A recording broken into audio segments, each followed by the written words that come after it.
أعوذ بالله من الشيطان الرجيم. بسم الله الرحمن الرحيم. الحمد لله الذي حرم الفواحش ما ظهر منها وما بطن، وأشهد أن لا إله إلا الله لعن أقواما وطردهم من رحمته بسبب أنهم كانوا لا يتناهون عن منكر فعلوه في السر والعلن. وأشهد أن سيدنا محمد رسول الله قام فينا داعيا بأمر الله وأنذرنا نقمة من بيده السماوات والأرض. اللهم صل وسلم على سيدنا محمد وعلى آله وصحبه الذي ساروا سيره واتبعوا طريقه خائفين من الفزع أكبر يوم العرض. أما بعد فيا عباد الله، أوصيكم ونفسي أولا بتقوى الله تعالى وطاعته. Jamaah Jumat Masjid Ar-Rawdah rahimakumullah, sebagaimana lazimnya seorang khatib pada kesempatan yang baik ini senantiasa menghimbau dan mengajak kepada para jamaah Jumat untuk meningkatkan sikap takwa terhadap Allah SWT dengan cara menaati dan mematuhi perintah Allah serta meninggalkan segala larangan Allah. Mari kita meningkatkan puji dan syukur atas nikmat iman dan Islam. Dengan kedua nikmat inilah ditemukan jalan kehidupan yang baik, jalan kehidupan yang selamat dan sejahtera dunia dan akhirat. Jemaah Jumat yang berbahagia, sebagai nabi terakhir, khatamul anbiya wal mursalin, Nabi Muhammad sallallahu alaihi wasallam siap menerima tugas berat tapi mulia berupa risalah dari Allah Subhanahu wa taala untuk disampaikannya kepada umat manusia. Dengan kata lain, beliau adalah dai, pembawa misi. Maka firman Allah dalam surah Al-Ahzab di ayat 45 sampai dengan 46, A'udzu billahi minasyaitonir rajim. Ya ayyuhan nabiyyu inna arsalnaka syahidan wa mubasysyiran wa nadhira wa da'iyan ila Allah bi'izni wa sirajan munira. Sadaqallahul azim. Hai Nabi, sesungguhnya kami mengutusmu untuk jadi saksi dan pembawa kabar gembira dan pemberi peringatan, dan untuk jadi penyeru kepada agama Allah dengan izinnya, dan untuk jadi cahaya yang menerangi. Jemaah Jumat rahimakumullah, dengan modal sifat yang terpuji, Nabi Muhammad sallallahu alaihi wasallam memiliki sifat seperti sifat siddiq, jujur, amanah, dan percaya, fatonah, cerdas, tabligh, mampu berkomunikasi dengan baik. Beliau mampu menjadi seorang dai atau mubaligh yang baik dan patut dicontoh. Maka Allah berfirman dalam surah Al-Ahzab di ayat 21, A'udzu billahi minasyaitonir rajim. Bismillahirrahmanirrahim.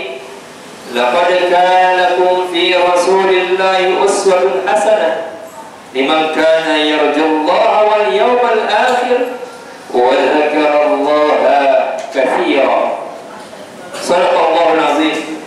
Sesungguhnya telah ada pada diri Rasulullah suri teladan yang baik bagimu, yaitu orang yang mengharap rahmat Allah dan kedatangan hari kiamat, dan dia banyak menyebut Allah Subhanahu wa taala. Jemaah Jumat yang mulia, adapun keberhasilan Rasulullah sallallahu alaihi wasallam dalam menyampaikan misinya terhadap umat dan lain dikarenakan adanya beberapa faktor. Faktor kebenaran risalah kenabian yang datang dari Allah Subhanahu wa taala jelas, tak bisa diragukan lagi akan kebenarannya. Risalah tersebut mampu menguat dan mengusir kebatilan. Firman Allah dalam surah Al-Isra di ayat 81, A'udzu billahi minasyaitonir rajim. Bismillahirrahmanirrahim. Wa qul ja'al haqqu wa zahaqal batil innal batila kana zahuqa.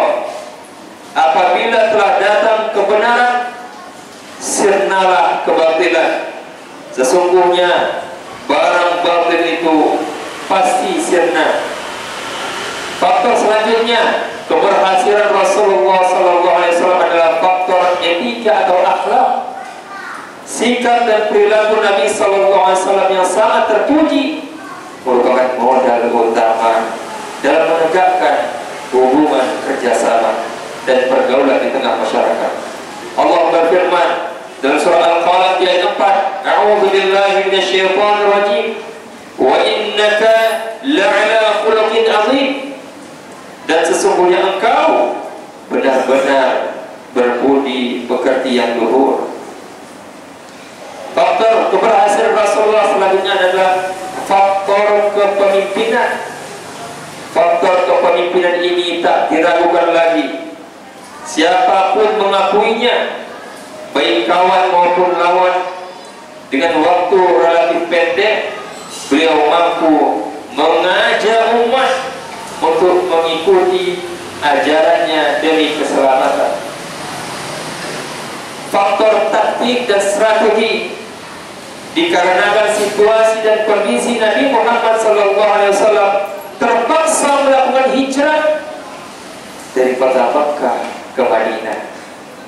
Langkah ini sebagai taktik dan strategi perjuangan yang harus ditempuh, dan ternyata langkah ini mampu memberikan kontribusi kemenangan yang paling gemilang berupa Fathul Makkah.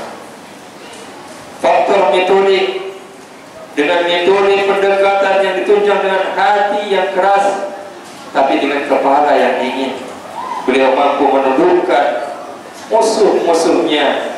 Dalam menyampaikan misinya pernah disambut dengan ejekan dan lemparan batu, namun beliau tetap berhati sejuk, pemaaf dan toleran. Bahkan kaum yang berbuat mencederainya sempat didoakan Rasulullah, ya Allah, berilah mereka petunjuk, karena sesungguhnya mereka belum mengerti. Terakhir, faktor ilahi, faktor ketuhanan. Satu faktor penentu yang bisa disebut faktor kodrati, kekuasaan. Sebagaimana Allah berfirman dalam surah Al-Anbiya ayat 107, A'udzu billahi minasyaitonir rajim. Bismillahirrahmanirrahim. Wa ma arsalnaka illa rahmatan lil alamin. Shadaqallahul azim. Dan tidaklah kami utus engkau melainkan untuk menjadi rahmat bagi alam semesta. Jemaah Jumat azakumullah, maka pada akhirnya sebagai penutup khutbah yang singkat ini, khatib berpesan kepada para jemaah yang berbahagia untuk terus mencintai Rasulullah dengan melaksanakan sunnah-sunnahnya. Barakallahu li wa lakum fil Qur'anil Karim. Nafa'ani wa iyyakum minal ayati wa dzikril hakim. Aqulu qawli hadza innahu huwas sami'ul 'alim.